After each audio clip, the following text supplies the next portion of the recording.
Shabash, mtazamaji hujambo popote pale ulipo, ni matumaini yangu umekuwa siku ya kufana siku hii ya tarehe 3 mwezi Novemba mwaka 2023. Nikitumai kwamba mahali popote pale ulipo umevaa vya kutosha, maana yake ndo kama hivyo kimvua kimeanza na kuna kibaridi kila mahali, ila ujitunze ile kwamba tupate nafasi ya kulikuza taifa vile vile. Karibu katika taarifa za Kirk Machweo. Jina langu ni Vincent Kerosi, naomba tuandamane nawe hadi tamati. Rais William Ruto ameitaka halmashauri ya ukusanyaji ushuru nchini KRA kuzingatia maadili na nidhamu wakati wa kutekeleza majukumu yao. Kauli ya Rais Ruto akiitoa wakati wa kuadhimisha ulipaji ushuru mwaka 2023 alipodokeza kuwa serikali inaweka kipaumbele shughuli ya matumizi ya fedha za umma. Hali kadhalika, Ruto amesema kuwa KRA itazidi kufanyia mabadiliko hadi pale ambapo itakusanya mapato yake kwa 100%. Waziri wa fedha Njuguna Ndung'u naye amesema kuwa serikali haitaongeza ushuru zaidi, kwani wanayotekeleza sasa ni kulingana na mswada wa kifedha mwaka 2023. This is the spirit in which the KRA recently recruited specially trained revenue service assistants as a move to enhance the revenue mobilization capacity and taxpayer compliance through service-oriented, citizen-centric methods of facilitating voluntary compliance in keeping with our fundamental commitment to decriminalize enterprise and enable all levels of business from micro, small, medium enterprises all the way to global multinational companies to meet their tax obligations. I recognize the cardinal obligation of government to utilize all revenues prudently and efficiently in the service of our citizens. This commitment stands, and we are committed to do so with maximum transparency and maximum accountability. This is why I use every moment to publicize what government is doing for the people of Kenya, because that is how our taxes are meant to be used, should be used, and the people of Kenya are encouraged to keep us in check. I am happy that this time round we are having a conversation about not debt, but taxes. That is significant improvement. We have moved away from how much debt we are accumulating to how much tax we are paying. We cannot and we shall never be fully independent until we are able to independently fund our government and our budget through our own resources raised in the country. Reports around our media houses have said that Kenya Revenue Authority missed their target by 79 billion shillings. But most importantly, Your Excellency, is that KRA surpassed their first quarter generation of taxes by 45 billion shillings, equivalent to 8.4% increase in revenue growth. And the country that no new taxes have been introduced, and that the process of our entry points is smooth and diplomatic, and the customs officers of the KRA have been instructed to ensure this remains the process that is also seamless and should not mishandle our visitors and travelers. Na Rais William Ruto mapema ya leo amefanya kikao na baraza la mawaziri kuafikia makubaliano makuu ya utendakazi wa serikali. Kwenye kikao kaunti ya Mombasa, mawaziri wamekubaliana kufanya mabadiliko mswada wa mwaka 2023 wa ukaguzi wa umma ili kumpa uhuru wa majukumu mkaguzi mkuu wa fedha za serikali. Kadhalika, mawaziri wamekubaliana kutenga shilingi bilioni 83 katika ujenzi wa mabwaga ya maji hasa kwenye maeneo kame. Mawaziri kwenye kauli ya pamoja wameidhinisha matayarisho ya kongamano kuu la vijana mwaka 2023 maarufu Youth Connect Africa Summit itakalofanyika jijini Nairobi baada ya mwaka huu.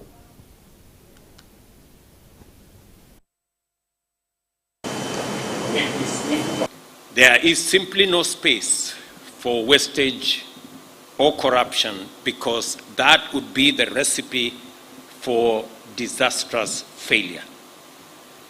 Our tolerance for corruption, therefore, is absolute zero.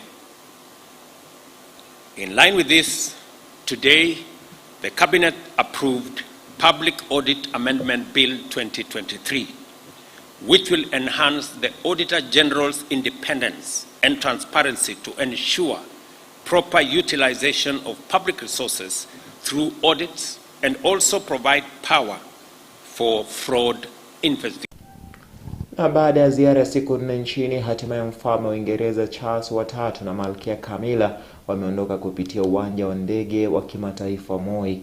Mapema kabla ya kukamilisha ziara yao nchini, mfalme Charles III alizuru kanisa kuu la Mombasa Memorial alipofanya mkutano na viongozi mbalimbali wa kidini. Baadaye mfalme alifanya mkutano na viongozi wengine 10 wa baraza la viongozi wa dini mbalimbali eneo la Pwani. Mfalme na mkewe wamekuwa humu nchini kwa siku 4 zilizopita, ambapo wamezuru sehemu mbalimbali na kuchangia kwenye miradi kadha.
Na shughuli za biashara zilisitishwa kwa muda katika barabara ya Siaya kuelekea Nyadorera baada ya wanafunzi wa chuo kikuu cha Jaramogi Oginga Odinga kufanya maandamano wakidai ukosefu wa usalama katika maeneo yanayozunguka chuo hicho. Wanafunzi hao wanalalamikia kwa watu wasiojulikana wamekuwa wakiingia shuleni humo na kuiba bidhaa zao. Kisa cha hivi karibuni kikiwa cha mwanamume mmoja alipoingia katika chumba cha wasichana shuleni na kumnajisi msichana mmoja. Sasa wanafunzi hao wanaitaka serikali kuingilia kati na kurejesha usalama.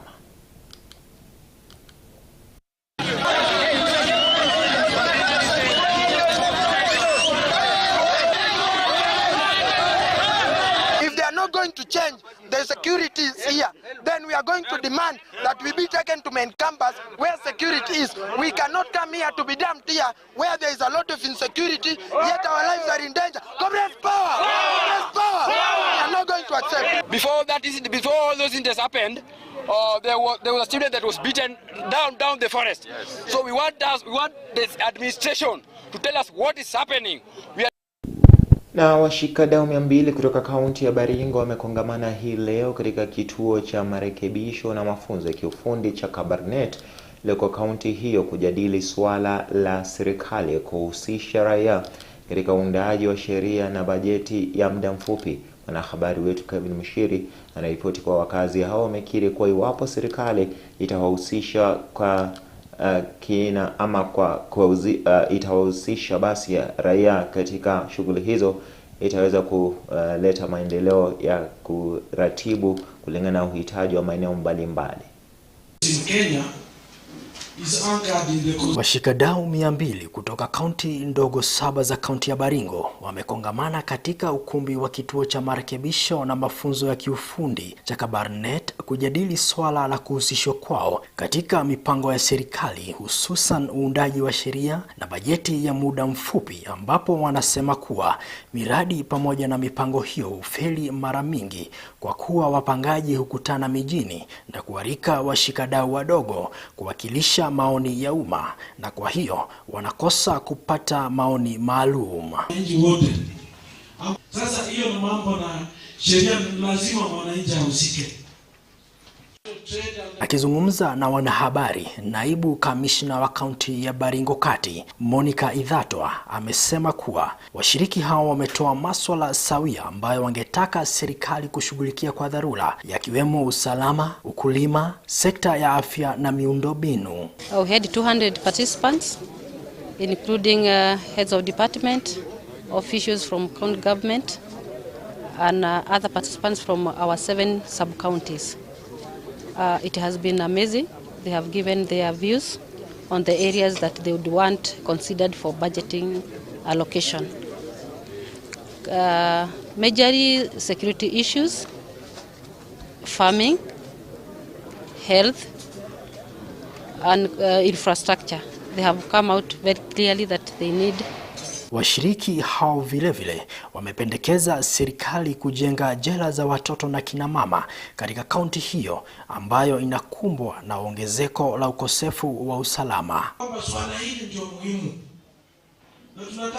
Vincent Adoketa, mshiriki kutoka wadi ya Tiati Mashariki, akiunga mkono pendekezo hilo, amesema kuwa kujengwa kwa mahakama katika eneo hilo kutapunguza matumizi ya fedha kupitia vituo vya marekebisho vinavyohusika na watoto na kina mama. The need for government to establish women prison in Baringo County.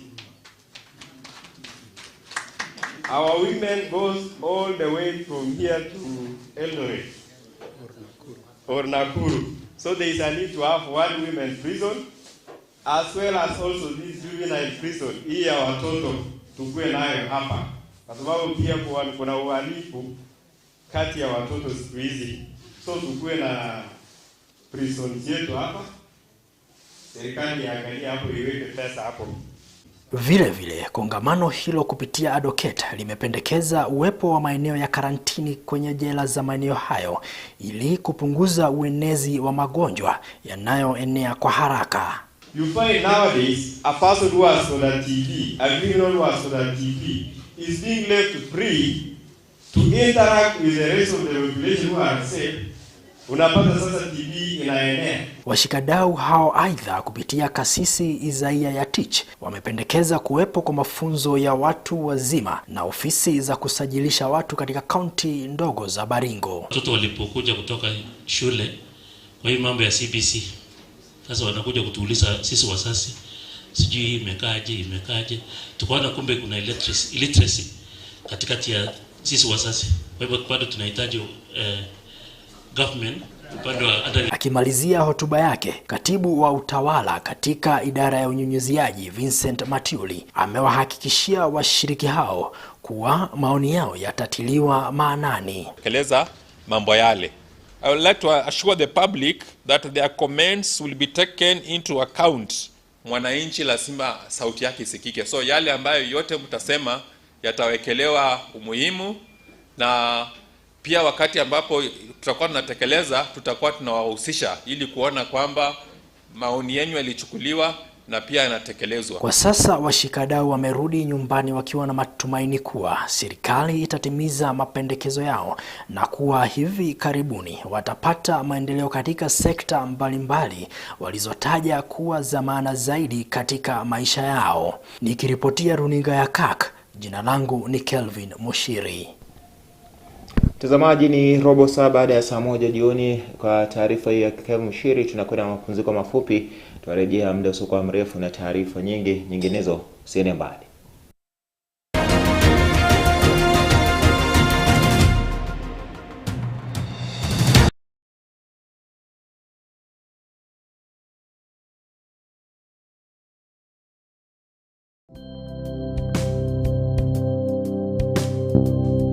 Kwenye makala ya jukwaa la moderator, tunapojiweka mbele katika mambo yote tunayofanya, huwa tumeenda kinyume na matakwa ya Mwenyezi Mungu. Hasira moja iliyokuwa na Mungu ni kuhusu watu wanaojipenda. Kazi ya Mungu inapaswa kupewa kipaumbele. Kuna uwezekano ya kwamba tukisikiza ushauri wa Mungu kwa njia inayofaa tutakuwa sawa kwake, sababu Mungu ana rehema na anatupenda. Jiunge na moderator wa kanisa la PCEA Mchungaji Thegu Mutahi kwa mahubiri, mafunzo na ufafanuzi wa masuala ibuka nchini. Kila Jumapili ya kwanza ya kila mwezi saa 1:30 jioni. Hapa Kirk TV. Tafakari njia zako.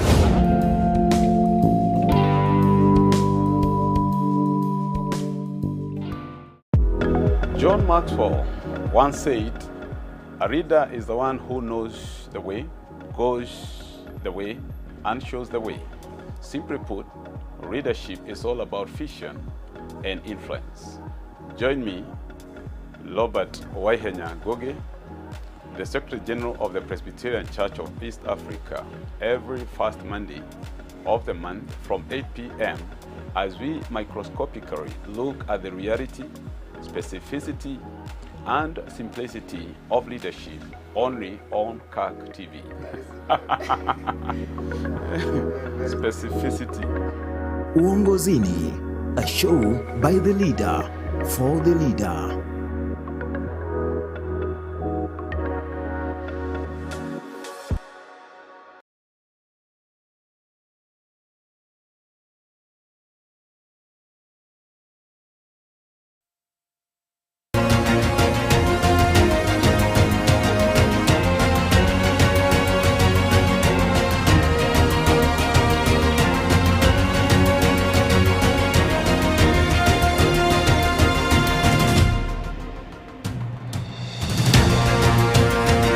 Na karibu tena mtazamaji, tuzidi kukopesha ambayo yamejiri katika taarifa zetu. Tishio la kumtimua gavana wa kaunti ya Kiambu Kimani Wamatangi limezua mgawanyiko katika bunge la kaunti hiyo, upande mmoja ukipinga jaribio la kumtimua kiongozi huyo.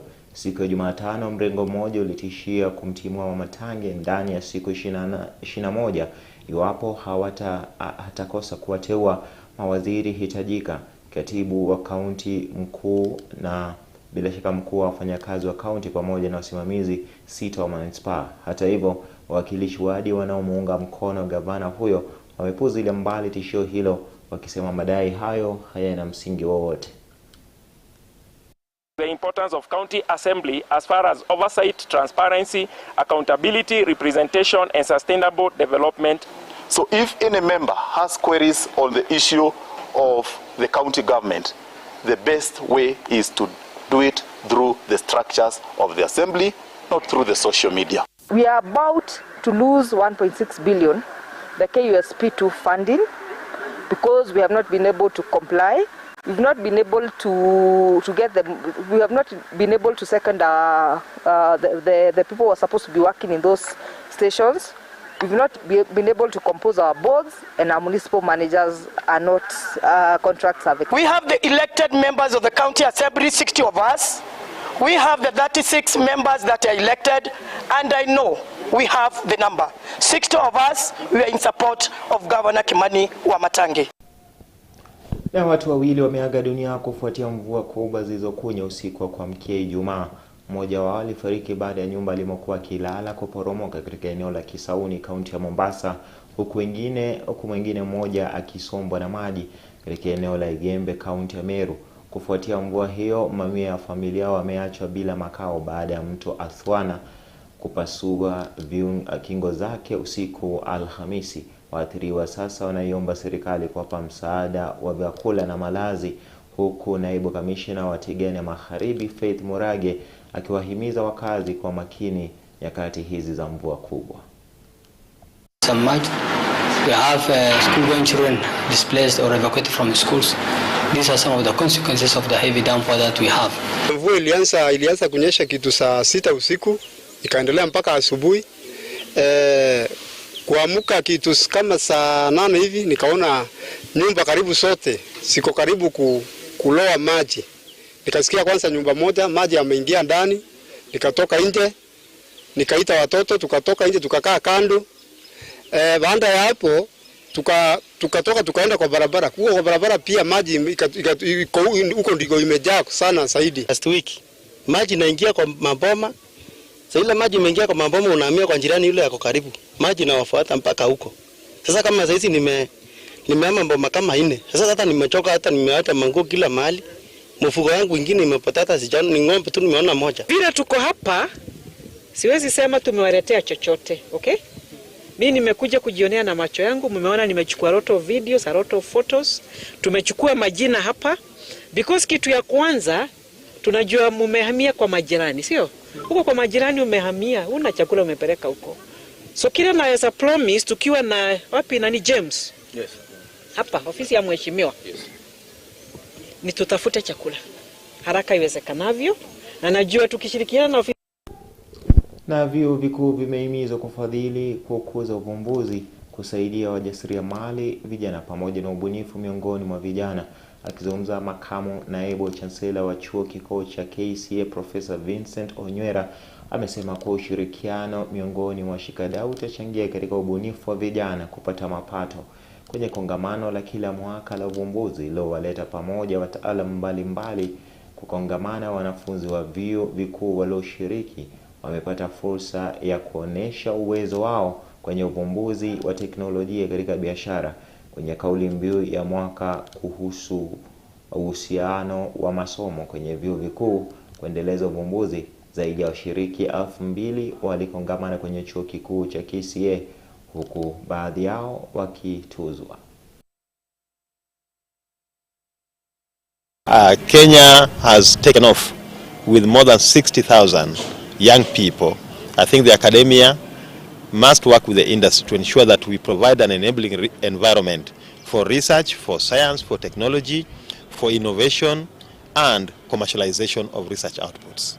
And we are calling on other partners, other universities we come together so that we can do and work for this country called Kenya.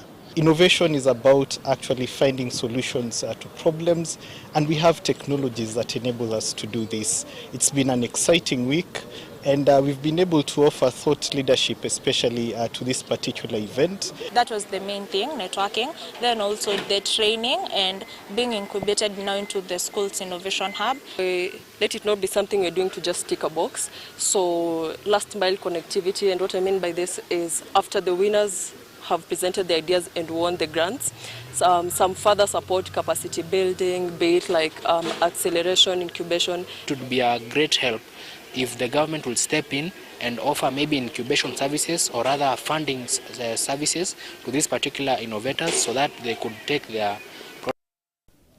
Watoto waliozaliwa na kalo pasuka almaarufu cleft palate wamefanyiwa upasuaji wa bila malipo katika kaunti ya Embu ili kurekebisha hali zao. Na kama anavyoarifu Val Washira, shughuli hiyo inawalenga watoto wapatao 50 watakaonufaika.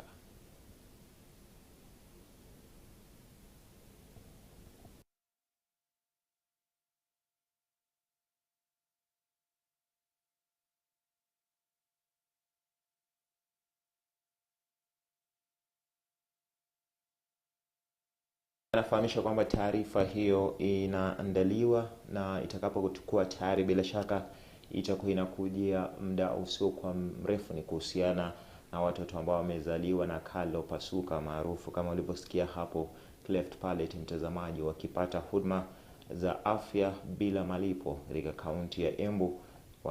Watoto wapatao 50 hivi wakilengwa ili kupata angalau nafuu kutokana na hali hiyo ambayo mara nyingi huwa inawasumbua wazazi wasijue cha kufanya wala la kufanya, ila tayari ni kama kuna mbinu na kuna njia ambazo huenda bila shaka sasa wanaoishi na matatizo kama hayo watoto watapata kunufaika tokana na hali hiyo ambao bila shaka mtazamaji inawasilishwa bila malipo katika kaunti hiyo ya Embu.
Watoto waliozaliwa na kaa lililopasuka almaarufu cleft palate wamenufaika kwa kufanyiwa upasuaji wa bila malipo ulioandaliwa na chama cha wauguzi kwa ushirikiano na idara ya afya ya kaunti ya Embu. Upasuaji huo wa kurekebisha hali hiyo unafanyika katika hospitali ya Embu Level 5 na lengo kuu ni kuwasaidia watoto wanaotoka kwenye familia zisizojiweza. Shughuli hiyo imepangwa kuchukua siku 5 ambapo chama hicho cha wauguzi kinalenga kuwatibu watoto zaidi ya 50 kwa mujibu wa mwenyekiti wa kitaifa wa chama hicho Michael Nyongesa. Akizungumza siku ya Alhamisi wakati wa uzinduzi wa tukio hilo lililosimamiwa na naibu gavana Kinywa Mgo, Nyongesa alisema kuwa shughuli hiyo ni muhimu kwa watoto waliozaliwa na hali hiyo ya kaa iliyopasuka na huwa inafanyika kila mwaka kabla ya kongamano lao. Tuko hapa Embu kwa sababu tuna conference yetu inayokuja katika juma lijalo kuanzia tarehe 7 mpaka tarehe 9. Lakini kabla ya hiyo, wiki hili tunasaidia watoto waliozaliwa na mwanya katika midomo zao, yaani cleft lip ama cleft palate. Aidha, aliwataka wananchi kufahamishwa juu ya zoezi hilo na pia kuzifahamisha familia za watoto wanaohitaji upasuaji huo wa bila malipo ili kunufaika. Tunawarai wote ambao kwa njia moja wana shida kama hii popote walipo hapa Embu na nchini nzima, ya kwamba wanaweza kuja hata kesho hata leo wanapopata ujumbe huu, ili ya kwamba wapate nafasi ya kurekebishwa nao pia waweze kuwa na tabasamu. Wakati huo huo, naibu wa gavana wa kaunti hiyo ya Embu amepongeza mpango huo akisema unalenga kutoa matumaini, imani na utu kwa watoto walio na hali kama hiyo na kupunguza gharama ya familia ambazo haziwezi kugharamia bili ya upasuaji. Hapa ndani kwa wote tukoona kuna wagonjwa kadhaa kama 12 hivi ambao nataka wapatiwe hiyo matibabu ambao kuna shida za midomo. Kwa hivyo ni shukrani sana, sisi tunaungana na pamoja ndio tuweze kusaidia watu wetu. Pia naibu huyo wa gavana ametangaza mipango ya kuajiri madaktari na wauguzi zaidi ili kuimarisha utoaji huduma katika vituo vyote vya afya katika kaunti hiyo. Kuna upungufu sana wa madaktari na pia nurses, hata clinicians. Tuseme madaktari, most of the department hazina madaktari wa kutosha. Kabla mwaka ujao ufike, tutaongeza pesa kwa budget ndio hiyo namba iwe double. Kwa sababu tumejua zahanati mingi sana ambazo ziko nje ya hii town, from level 2, level 3, level 4, hata hii level 5. Hakuna nurses. Nikiripotia Kirk Machweo, jina langu ni mtazamaji. Dakika 30 ama nusu saa baada ya saa 1 jioni saa za Afrika Mashariki, ndio kama hivyo tumekamilisha taarifa zetu ndani ya Kirk Machweo. Bila shaka ile ambayo tulikuwa tumeyamaliza mtazamaji, atakaporidhia Mwenyezi Mungu siku ya Jumatatu utakuwa tena papa hapa kupatia taarifa nyinginezo ambazo zitakuwa zimejiri wakati huo. Kutoka kwangu Vincent Kerosi ni kutakia weekend njema na uwe na wakati mwema. Atakaporidhia Mwenyezi Mungu tutakutana siku ya Jumatatu. Kwa heri na Mungu